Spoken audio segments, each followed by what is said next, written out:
Okay, so this is a continuation of our lecture. So now we will be discussing about the this reference. So the this reference is used to access the instance variables shadowed by the parameters. That means the parameter name have the same name with the instance variables. So to use this reference, we type this, so this dot and then followed by the name of the instance variable. Note you can also only use this reference for instance variables and not static or class variables. So again, only for instance variable, but not for static or class variables. So example, we have here a setter method, and you notice here that the parameter name is age, but we assume that we also have an instance variable with the name age. So how do you distinguish this variable with the instance variable? So we just use this dot age to specify that this is actually the instance variable, and this one is referring to this variable, the parameter. So this is where we usually use this reference. Now we also have what we call the overloading methods. So method overloading allows a method with the same name but different parameters to have different implementations and return values of different types.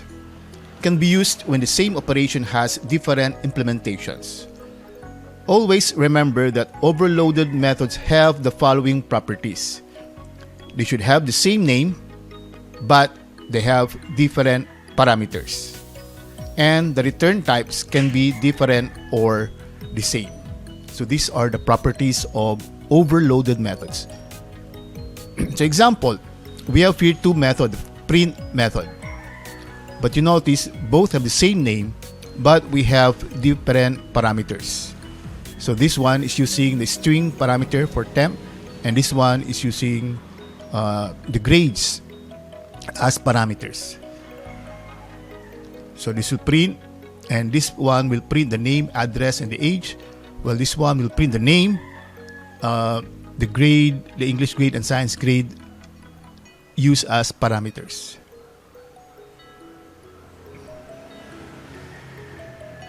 So as an example, let's say for example, we have these two overloaded methods here.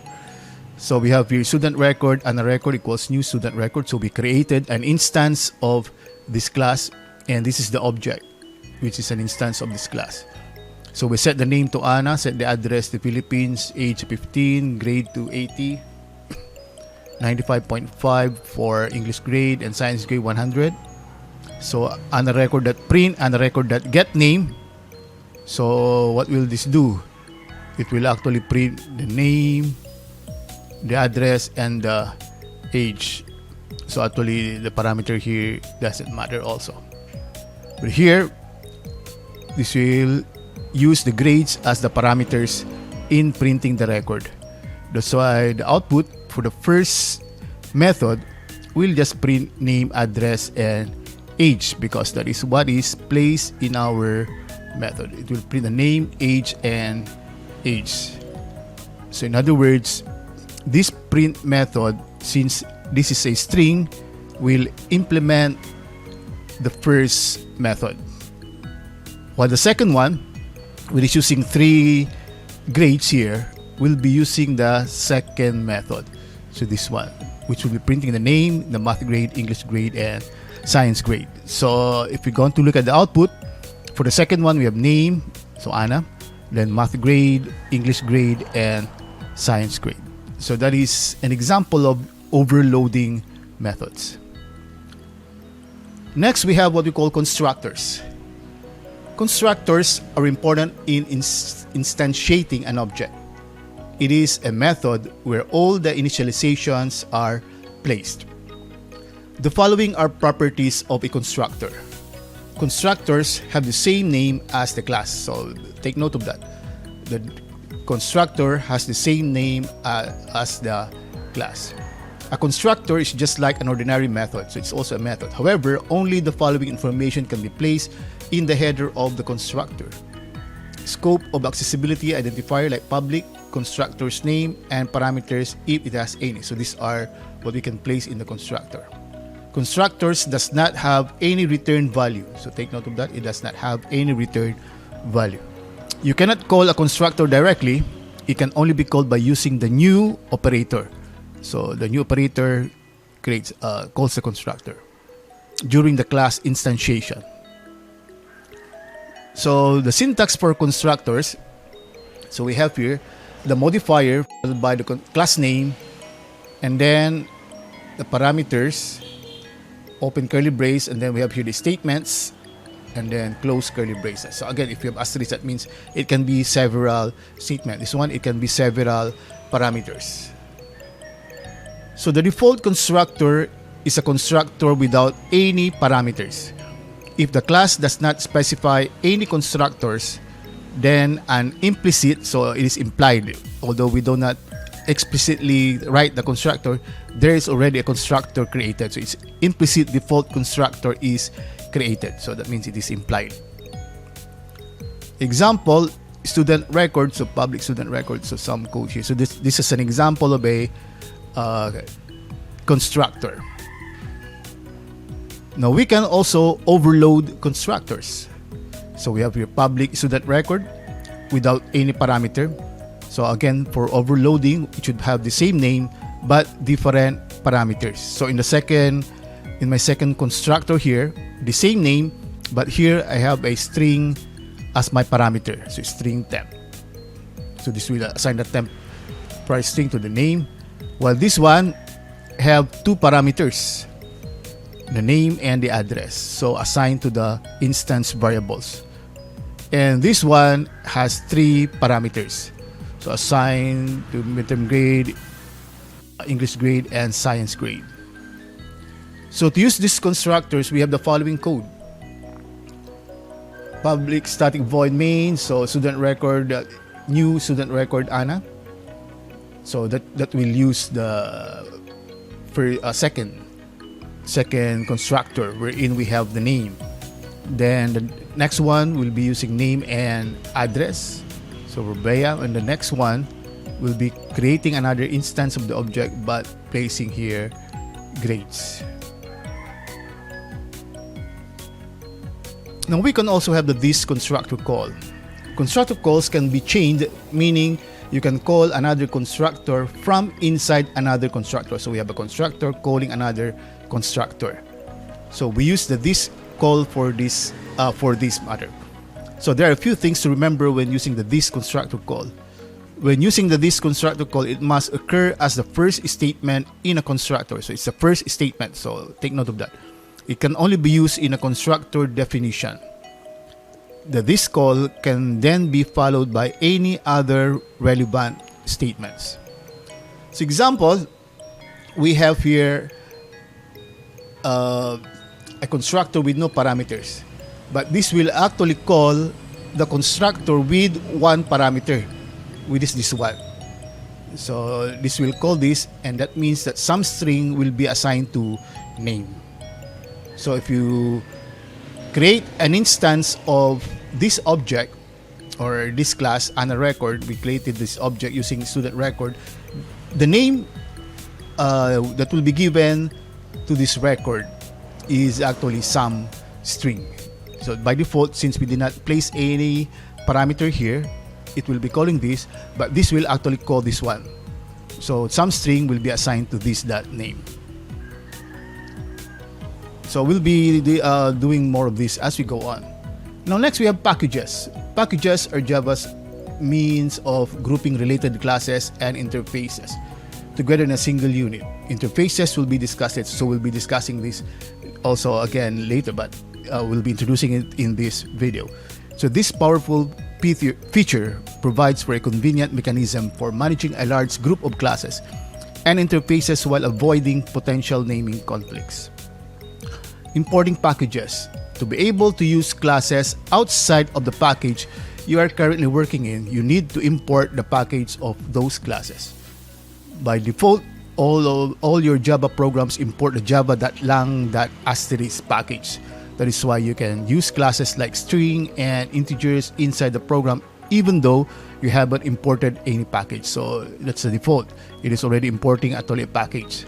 So the syntax for importing packages is as follows: import and then the name of the package. So I've been doing this, let's say for example with JOption pane, with Java utilities, etc. So example is java.awt.color, java.awt.asterisk. So actually, if you place here asterisk, color is already part of this one. Now, how do we create package? So to create your own package, we write package and then a package name. Packages can also be nested. In this case, the Java interpreter expects the directory structure containing the executable classes to match the package hierarchy. Example, we have here our class and we place here package school classes. So that's it. Now, how do we set the class path? Now, suppose we have the package school classes under the C directory. So C root directory. We need to set the class path to point to that directory so that when we try to run it, the JVM, the Java Virtual Machine, will be able to see where our classes are stored. So we have to specify this path, or we have to set this path. Before we discuss how to set the class path, let us take a look at an example on what will happen if we don't set the class path. So suppose we compile and then run the student record class. We wrote the last section. So you notice it will display here some errors. So no class definition found error. That's because you cannot find the class imported. So how do we set the class path? To set the class path in Windows, we type this command. So set class path equals and then point to that directory where the class or the packages can be found. So where C is the directory in which we have placed the packages. After setting the class path, we can now run our program anywhere by typing java school classes.student record. So a while ago we just used Java's compile student record. So now we can run the program. So see here, if we run the program, we compile the program, it's okay, but when we run the program, there's an error. But this time around, we can run the program and there will be no errors. Now, if you're using Unix, this will be the syntax: export class path equals, and then we have here the path. But if you're using Windows, we just use set class path equals and then the directory where the package is stored. So setting the class path. Take note that you can set the class path anywhere. You can also set more than one class path. We just have to separate them by semicolon for Windows, and for Unix we use the colon. For example, set class path equals C my classes, so semicolon. So this is another path, D semicolon, another path, programs Java, etc. And for Unix, it should be export class path USR, so separated by colon and then another path here. Next, we'll be discussing access modifiers. So there are 4 different types of member access modifiers in Java. We have the public, the private, the protected, and the default. The first 3 access modifiers are explicitly written in the code to indicate the access type. For the fourth one, which is default, no keyword is used. So this one it's implied. If we don't specify anything, that's why it says here it's implied. But for the 3, it should be explicitly written, so we have to specify. So default accessibility, default access specifies that one classes in the same package can have access to the class variables and methods. So one class in the same package can have access to class variables and methods. No actual keyword for the default modifier. It is applied in the absence of an access modifier. So again, only classes in the same package can have access to the class variables and methods. So within the package only. So here is an example. We did not specify here private or public or anything. So that means it is the default. The same here also. It's the default. So again, If it's a default, only classes in the same package can have access to the class variables and methods. Now for public specifies that class members are accessible to anyone, both inside and outside the class. Any object that interacts with the class can have access to the public members of the class. So the keyword to use is public. So if we compare it with the previous one, so we have a public integer name. So I don't know why name is an integer. But anyway, what is important here is we use public. And we also use here public. So if it is public, the class member is accessible to anyone both inside and outside the class. Protected accessibility, protected access, specifies that the class members are accessible only to methods in that class. So methods only of that class and the subclass of the class. So if we create a subclass, then the methods can be accessed by the subclass. So the keyword is protected. So the same, instead of public, we use protected. So again, this can only be accessed by the method. And if you have a subclass, but not outside. Private specifies that the class members are only accessible by the class they are defined in. So if it is private, only within the class. So example, private int name, private string. So instead of public, we just use private. Coding guidelines, the instance variables of a class should normally be declared private. So it should be private. Class will just provide accessor and mutator records to these variables. Or accessor, this is the getter method, and mutator is a setter method. So summary. So in this two-part video, we have learned how to define our own class. We declare fields, declare methods, return values and multiple return statements. We also have discussed this reference, how to overload methods, the constructors, packages, and access modifiers. So thank you very much for viewing this video.